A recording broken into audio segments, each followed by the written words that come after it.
કે ભાઈ તમે કામ ઉપર જ શું કામે બોલો છો? સાચા કામ ચૂઝ કર્યા સિવાય બીજો તમારી પાસે કશો ઓપ્શન જ નથી. કરે છે, ચોઈસ કરે છે જીવનમાં સંઘર્ષનો, અને એ વ્યક્તિને છે આ દુનિયામાં કોઈ પાળી નથી શકતું. એક વસ્તુ તમારી પાસે એવી છે કે જે વસ્તુને છે તમે પૂર્ણ રૂપે છે પ્રેમ કરી શકો.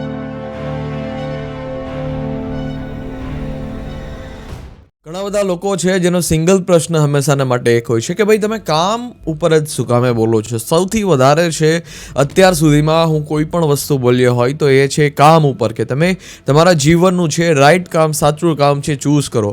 સાચા કામ ચૂઝ કર્યા સિવાય બીજો તમારી પાસે કશો ઓપ્શન જ નથી. અને તમે સાહેબ એક વસ્તુ જીવનમાં સ્પષ્ટ કરી લો કે એક વ્યક્તિ છે જે તમારા જીવનમાં આવે છે, એક વ્યક્તિ છે જે તમારા જીવનમાં આવે છે અને એની ઘણી બધી એવી આદતો છે જે તમને ગમતી નથી, વાત વાતમાં તમને ટોકે છે, વાત વાતમાં તમને ટોર્ચર કરે છે, તમારા જીવન ઉપર એ હાવી બનીને બેસી ગયો છે. તો તમે શું ઉપાય કરશો? શું એ વ્યક્તિ સાથે છે એ તમે આખું જીવન દુઃખમાં ગુજારશો, કે પછી જીવનના તમે બીજા કાંઈ પણ નિર્ણય લેશો, શ્રેષ્ઠ નિર્ણય કે જે તમારા જીવનને છે ઉચ્ચતમ સ્તર સુધી છે લઈ જઈ શકે છે? જો જીવનનો એક કોઈ પણ શ્રેષ્ઠ બેઝ હોય ને તો જીવનનો શ્રેષ્ઠ બેઝ છે એ છે કામ. જ્યાં સુધી આ બેઝ આપણે તાકાતવર નહીં બનાવીએ ત્યાં સુધી આપણે આગળની વાત અને આગળની પ્રોસેસની જે કંઈ પણ ચેતનાના સ્તર છે ત્યાં સુધી આપણે નહીં પહોંચી શકીએ. તમે હંમેશાને માટે ભાઈ કમ્પ્લેન કરતા હોય કે આ વસ્તુમાં મને મજા આવતી નથી, ઓલી વસ્તુમાં મને મજા આવતી નથી. તમને હંમેશાને માટે કોઈ પણ એક નેગેટિવ બાબતમાં છે જકડી રાખતી એક બાબત હોય તો એ છે તમારું ખોટું કામ.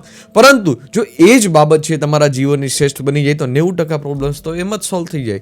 જ્યાં સુધી તમને કોઈ પણ વ્યક્તિ આ દુનિયામાં રોકી શકે છે કામ કરવા માટે, જ્યાં સુધી તમને કોઈ પણ વ્યક્તિ છે એ ભ્રમિત કરી શકે છે કોઈ પણ વસ્તુ દેખાડીને, કોઈ પણ પ્રોડક્ટ દેખાડીને તમારા જીવનને કેચઅપ કરવાની. અત્યારે તમે જોવો છો કે ભાઈ આજે ફસાવાના ધંધા જેને કહેવામાં આવે, એક વ્યક્તિની પાછળ તમે 2 જોડો ને 2ની પાછળ 3 જોડો ને તમારે જીવનમાં પછી કામ કરવાની જરૂર નથી ને આ કામ કરવાની જરૂર નથી ને પછી રોયલ્ટી એટલી બધી ઇન્કમ આવશે ને બધી વસ્તુ શું છે? આ બધી વસ્તુ એક ભ્રમિત તો છે, ભ્રમિત નથી તો બીજી વસ્તુ શું છે? કરોડો લોકો છે જેના જીવનને છે ભ્રમિત કરી દેવામાં આવે, એના પેકેજ હોય 50,000 60,000 હજાર રૂપિયાના. એ પેકેજ મુજબ તમને એવો ભ્રમ નાખવામાં આવે છે કે ભાઈ તમારી પાસે આ ગાડી હશે, તમારી પાસે ફલાણી ગાડી હશે, અને એ તમે 6 મહિના 7 મહિનામાં છે તમે એ ગાડી છે હાસિલ કરી લેશો, પછી તમારા જીવનમાં દબદબો જામી જશે, લોકો છે એ તમને બધા નમન કરશે, લોકો છે તમારી સામે ઝૂકી જશે. આ શું વસ્તુ ચાલી રહી છે બજારમાં? બજારમાં આ જ વસ્તુ ચાલી રહી છે કે જે હંમેશાને માટે છે તમને અને તમારા જીવનમાં ભ્રમિત કરીને છે તમને બધા જ લોકોને છે ઠગવામાં આવે છે. આપણે એ વાત સ્પષ્ટપણે સમજી લેવી જોઈએ કે જ્યાં સુધી આપણે શ્રેષ્ઠ કામ જીવનમાં નહીં લઈ આવશું ને ત્યાં સુધી આપણે જીવનમાં હંમેશાની માટે છે ભ્રમિત જ રહેશું. અત્યારે તમે જો કે ભાઈ ગવર્મેન્ટ જોબની છે તૈયારીમાં છે કેટલા બધા સ્ટુડન્ટો ફસાયેલા છે. જેટલા સ્ટુડન્ટો છે એટલી સીટ પણ નથી. તમે ફોરેન કન્ટ્રીમાં જો તો એટલો બધો દબદબો નથી, પરંતુ આપણે અહીંયા વધારે દબદબો છે. શું કામે? કેમ કે લોકોના જીવનમાં તો આ માનસિકતા બની જ ગઈ છે. અત્યારે તમે જો કે મેરેજ માટે છોકરો નીકળે તો પણ એને પૂછીએ કે ભાઈ તારી પાસે ગવર્મેન્ટ જોબ છે કે નહીં. લોકોને સિક્યોર જીવન જોઈએ છે, લોકોને બધી જ વસ્તુ સિક્યોર જોઈએ છે, અને સિક્યોર જીવન છે જ નહીં. જીવનનું જે નામ છે ક્યારેય સિક્યોર બનવાનું છે જ નહીં. હંમેશાને માટે જીવન છે એવરી ડે છે ચેન્જ થતું જાય છે. એવરી ડે માટે જીવનમાં છે નવા ચેલેન્જ આવે છે.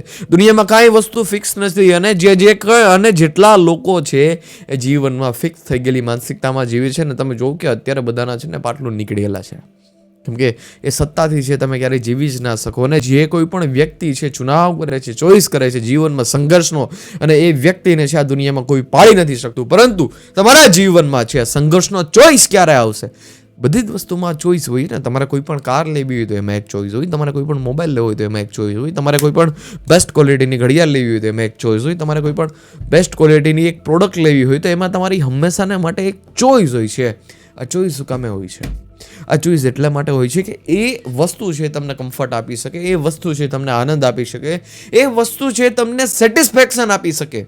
પરંતુ તમારી પાસે જો એવું કામ છે કે જે વસ્તુના તમને સેટિસ્ફેક્શન આપી શકે છે તો પછી કેવી રીતે વાત બનશે? જે વસ્તુ જીવનનો બેઝ હોઈ શકે એ બેઝ કેવી રીતે આપણે નબળો બનાવી શકીએ? જો તમે કોઈ પણ વસ્તુ છે જમીનમાં વાવો માને કે કોઈ પણ બીજ છે જમીનમાં રોપો, એટલે એ બીજ છે તો વૃક્ષ બનવાનું છે, એ તો મોટું બનવાનું જ છે. તો પછી તમે જો નકારાત્મક બીજ વાવશો, તમે તમારા કામના જ શ્રેષ્ઠ બીજ નહીં વાવો, તો જે વસ્તુ તમારા જીવનનો બેઝ છે એ કેવી રીતે તમે બેસ્ટ બનાવી શકશો.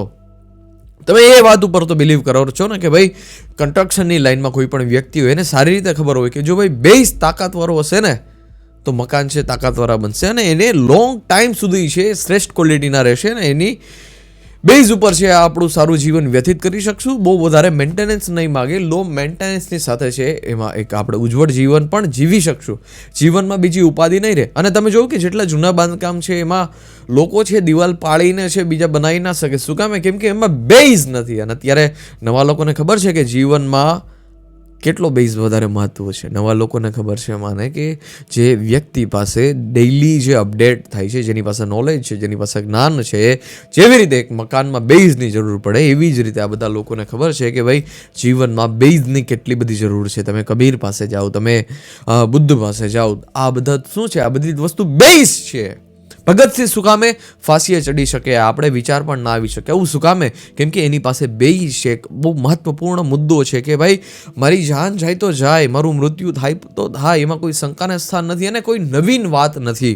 પરંતુ એનાથી પણ વધારે મહત્વપૂર્ણ શું છે? એનાથી પણ વધારે મહત્વપૂર્ણ છે આપણા બધા જ લોકોની આઝાદી. તમને શું લાગે છે કે આ બધા જ લોકોએ આઝાદી શું આ કામ કરવા માટે આપણે બનાવી હશે કે ભાઈ આપણે આપણો ફાલતુ સમય છે બગાડી શકીએ? ના, અવશ્ય છે.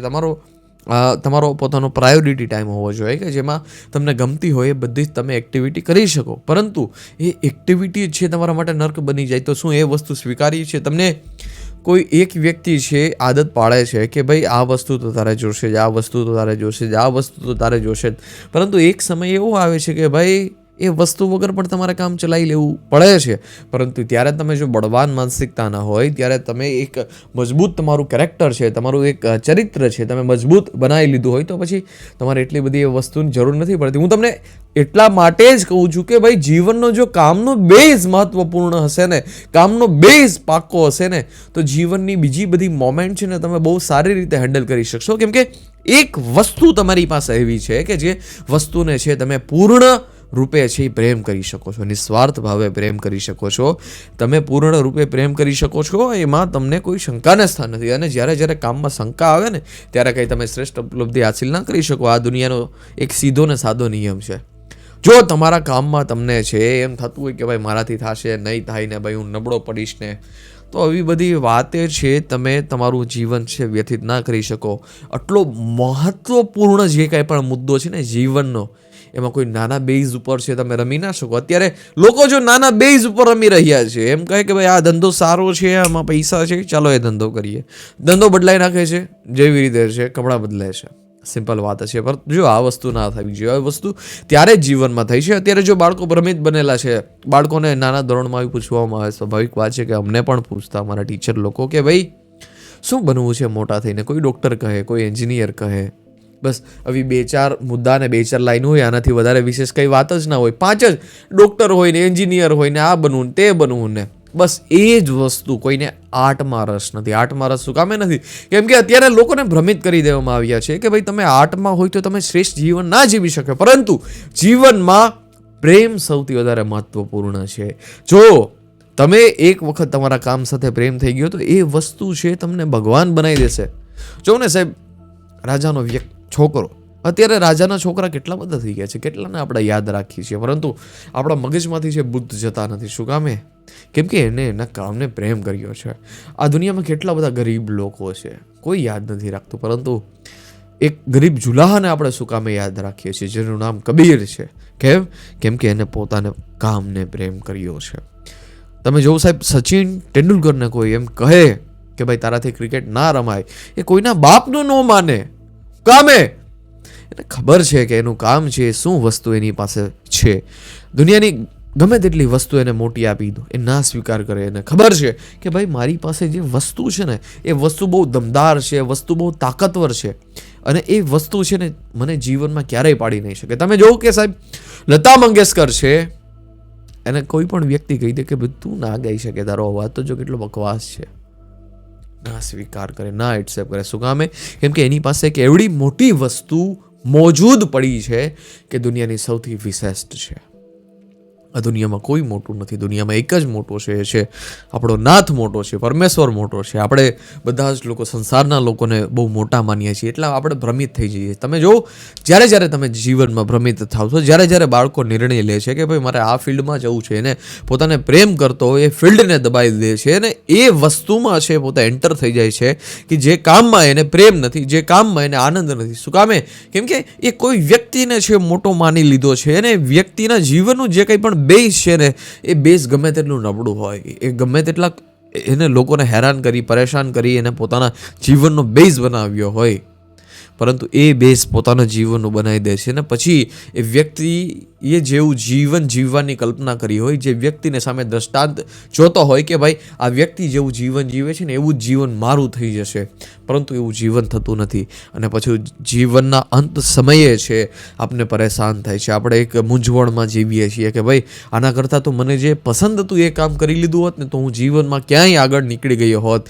બધા જ લોકોને જો આ સેન્ટેન્સ ના બોલવું પડે ને, એટલા જ માટે હું હંમેશાને માટે વારંવાર એક જ કડીમાં ફસાયેલો છું કે ભાઈ તમે જીવનમાં છે ને કામ શ્રેષ્ઠ બનાવી લો, કામને જ તમે પરમેશ્વર બનાવી લો, પછી એ તમને છે સર્વશ્રેષ્ઠ કક્ષાએ લઈ જશે, તમને મુક્તિ પણ અપાવી શકે છે, તમને અપાર આનંદ પણ અપાવી શકે છે, તમને એક એવા સ્વયં પોતાના વ્યક્તિત્વને ઘડવા માટે પેદા થઈ શકે છે કે જે વ્યક્તિત્વ છે આ દુનિયામાં ક્યારેય પાછું ના થઈ શકે. અમિતાભ બચ્ચન અવશ્ય છે પોતાની સેલ્ફે, પોતાની જાતે છે ઘણા ગ્રેટ છે, ઘણા મહાન છે, પરંતુ ઘણા બધા એમાં નેગેટિવ બાબત પણ છે. પરંતુ આપણે એક વસ્તુ પકડી લે કે એ વ્યક્તિએ છે ને પોતાના કામને છે પરમેશ્વર બનાવી દીધું છે. ભગતસિંહે પોતાના કામને છે પરમેશ્વર બનાવી દીધું છે, બોસે છે પોતાના કામને પરમેશ્વર બનાવી દીધું છે, ગાંધીજી છે પોતાના કામને છે એને પરમેશ્વર બનાવી દીધું. તમે તમારામાંથી કોઈ વ્યક્તિ છે જે નીકળી શકે છે કે ભાઈ 60 વર્ષની ઉંમરમાં છે પોતડી પહેરીને દેશ ફરી શકતો હોય તો મને કહો. બુરાઈ કરવામાં તો આપણે બધા જ લોકો માહિર છીએ, પરંતુ જે શીખવા જેવી બાબત છે એને જ આપણે ભૂલી જઈએ છીએ. અત્યારે જોઉં કે ભાઈ અત્યારનું એક શ્રેષ્ઠ નેતા જેને કહી શકાય, શ્રેષ્ઠ વ્યક્તિત્વ વાળું જે નેતાનું છે રાહુલ ગાંધી, એક શ્રેષ્ઠ વ્યક્તિત્વ તરીકે તમે એને જોઉં તો સાહેબ એના જેવો કોઈ વ્યક્તિ છે ગોતવો છે ઘણો બધો અઘરો છે. ખાનદાનના બધા લોકો અમીર, એકથી એક ચડિયાતા, એકથી એક ચડિયાતો, એકથી એક ચડિયાતો, એક સિંગલ એવો પર્સન નથી કે જેના બેકગ્રાઉન્ડમાં છે નબળો હોય, બધા તાકાતવર છે, બધા જ પૂર્વજોએ છે કંઈક ને કંઈક પોતાના જીવનમાં ઉપલબ્ધિ છે હાસિલ કરેલી છે, પરંતુ એનો ફાંકો લઈને એ વ્યક્તિ ક્યારેય નથી આગળ વધ્યો. એ વ્યક્તિએ ક્યારેય કીધું નથી કે ભાઈ આના લીધે હું છું ને અમે આ છીએ ને અમે ફલાણું છીએ ને અમે ઢીકડું છીએ, ને એ વ્યક્તિએ ક્યારેય નથી કર્યું. એ વ્યક્તિએ બેઝને પકડ્યું છે કે શું આ બધા જ મારા પૂર્વજો મહાન હતા, તો એનું બેઝ શું છે? એનું બેઝ છે કે કામ, એનું બેઝ છે કે એ લોકોની વિચારની શ્રેણી. તમે જે વસ્તુને પ્રેમ જ ના કરતા હોય એ વસ્તુમાં તમે શ્રેષ્ઠ કક્ષા સુધી કેવી રીતે વિચારી શકો છો?